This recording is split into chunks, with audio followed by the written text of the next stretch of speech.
Hey guys, it's me, Tam here, and I'm back with another custom LEGO Star Wars set review. And this is potentially my last custom set review based off my sequel trilogy rewrite. Trilogy, I guess, wave. And this is part of the second wave of my episode 9 script rewrite. And it is the New Republic capital ship. And in case you can't recognize it, it's a New Republic Starhawk.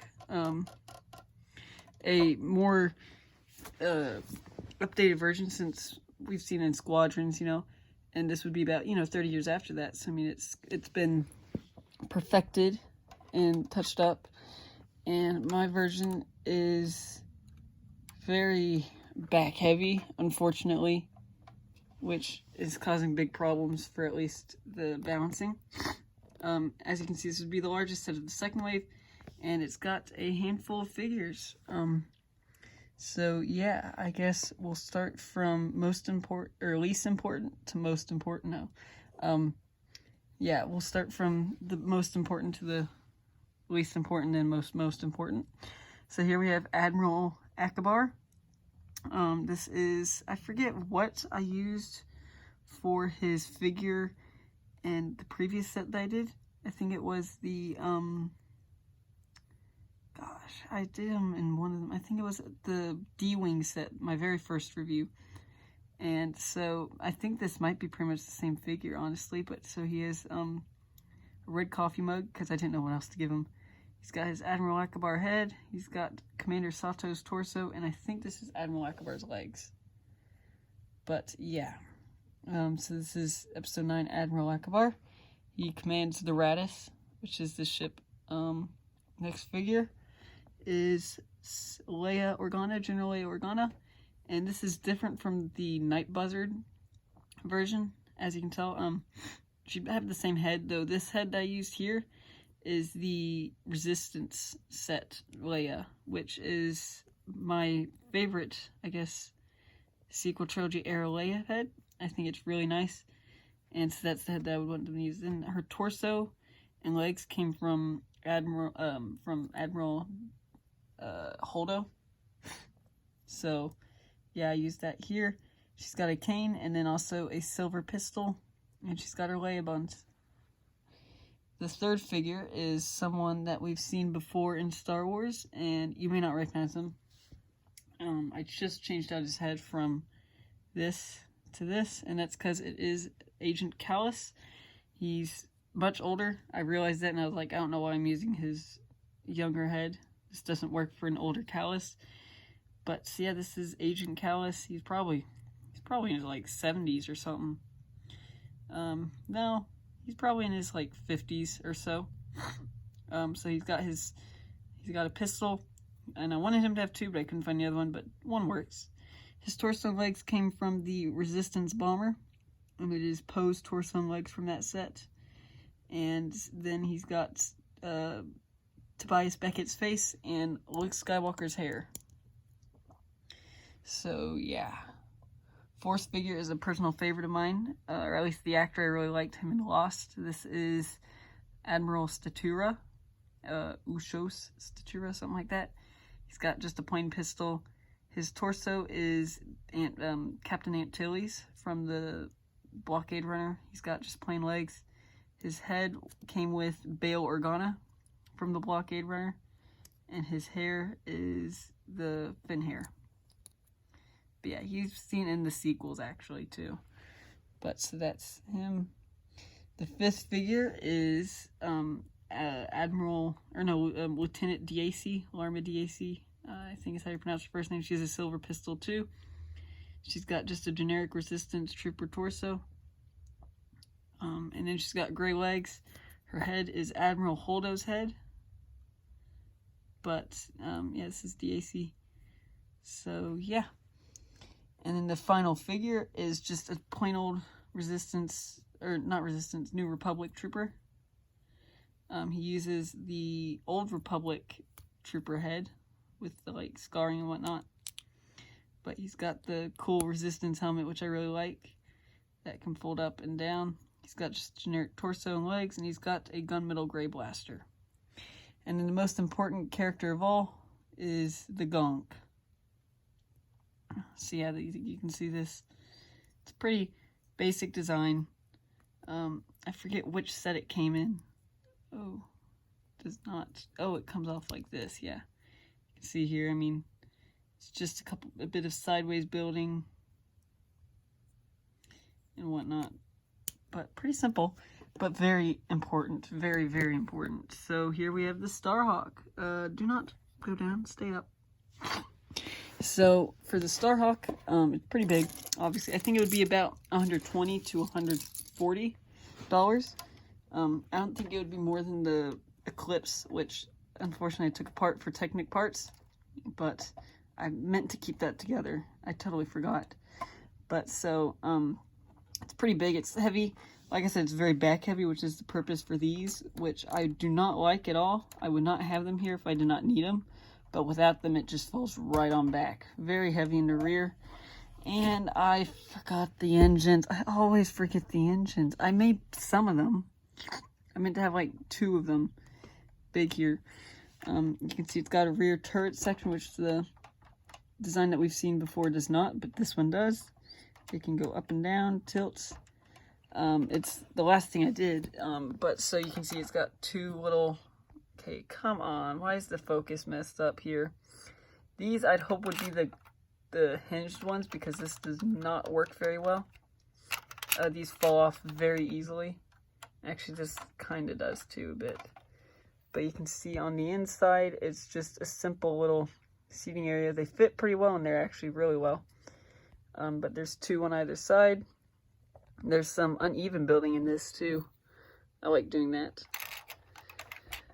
But you can see, once again, I'll turn it around so we can see the side.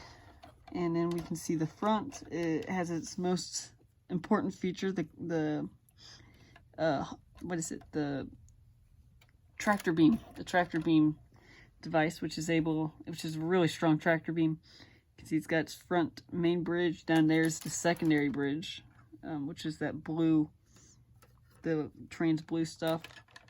It's got an axe-shaped head. You can see a lot of trans blue stuff, which these are meant to be like windows to the inside. You can see there's a bit of sideways building here, which is actually a newer technique. It's not new at all. Like, I didn't make it up, but it's something I rarely use. And whenever I place it down, it does bend back. So it's bending parts for sure. I most certainly will not be able to keep this in one piece for very... Oh, there we go. This is a perfect example of the gunner seats not being very well built with the window. I want it to be the hinged version. I only have one of the hinged versions. And I believe that is currently in use, actually. I don't know where, actually. Where is it? I'm not sure where it's in use at right now. I think it's actually in use on the gunner seat of the Ghost. But, yeah. I'll put this back. And actually, I clipped them down, kind of, by using the gunner, the actual guns. I put them over it and hold it down pretty well. As you can see, I can actually turn it upside down now without them falling. So there's 2 of these on either side, and these are actually Imperial Star Destroyer shield generators, because if you didn't know, the Starhawk is a machine that is recycled from Imperial ships, basically, like the New Republic, whatever it captures, they'll break it down and rebuild it into a Starhawk. So these are basically recycled machines.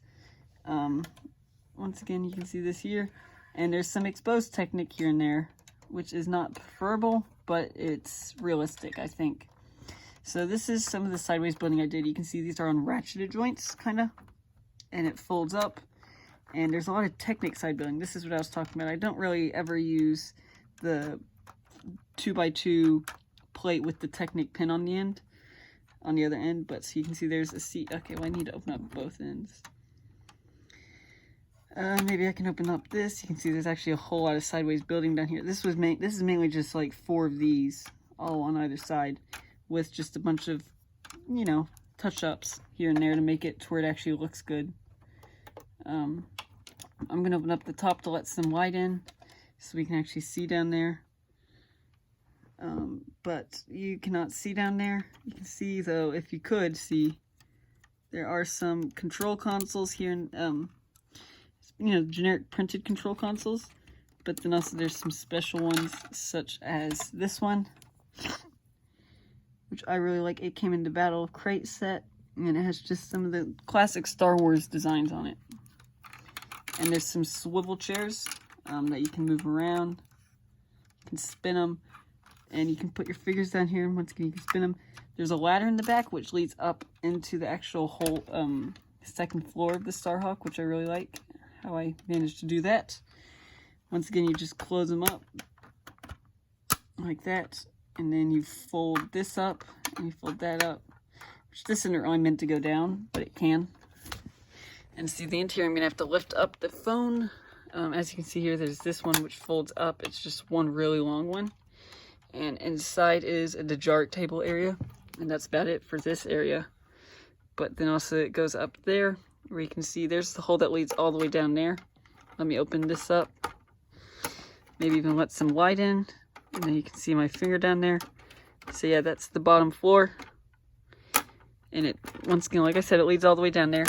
And actually this leads all the way to the back of the Starhawk. So yeah, that goes all the way through. Yeah, look at that. I can bend this. That is not good at all. So in the front, what you do is you fold this up and then you fold these out.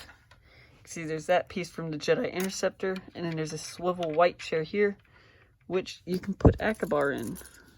He commands it, so you can put him in it. One sec. Let me lift up his cup. Put him in here. There we go.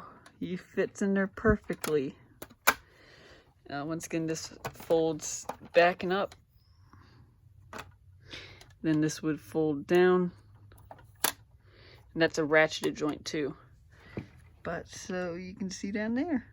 In there, yeah, he's kind of hard to see because there's no light. But if I did open it back up and let some light through, then you can probably see him better. Just a bit, you can see his silhouette.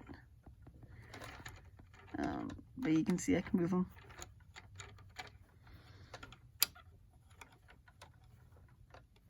Yeah, I was trying to push his cup down, but that was not working out. I think that's about it, honestly. This took me so long to build, and it's such a quick review. This is a bit plain. I think Lego would probably touch this up with some stuff. It's a very full set. Like, I think it's perfect, like, example of what Lego would do, I think. It's super Technic. It's got a lot of hollow parts.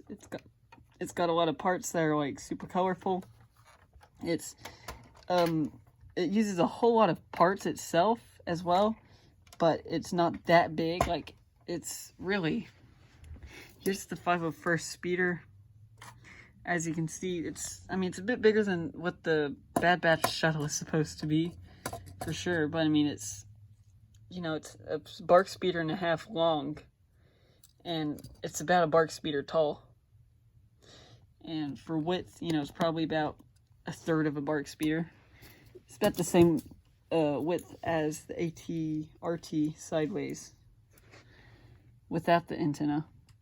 But I mean, yeah, I think it's great. I think it is a great example of what Lego would possibly end up doing. But that's gonna do it for this. Thanks for watching, and I'll see y'all next time. Bye.